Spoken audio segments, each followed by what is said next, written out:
मुलांनो, आज आपण काही वाक्यांचं वाचन घेणार आहोत. तुमच्या पुढे काही वाक्यपट्ट्या ठेवलेले आहे. तर आजच्या कृतीचं नाव आहे प्रकट वाचन. तुम्हाला सगळी वाक्य ही मोठ्याने वाचायची आहेत. अभिवाच. आई आंबा कापते, सई पपई खाते, दादा अननस खातो. गंपू वाचतो, गंपू पुस्तक वाचतो, गंपू मराठीचे पुस्तक वाचतो.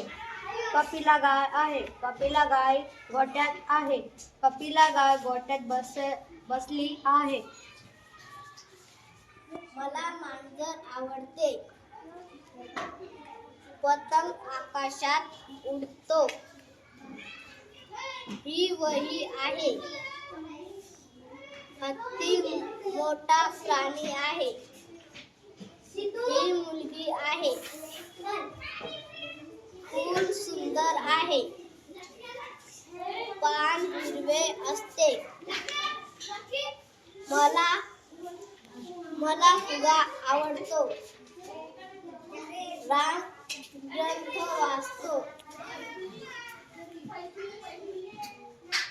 तळे सुंदर आहे, तळ्यात बगळा उभा आहे, तळ्यात मासे पोहत आहे.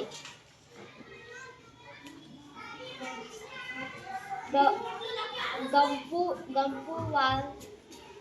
वाचतो, गंपू पुस्तक वाचतो, गंपू गोष्टीचे पुस्तक वाचतो.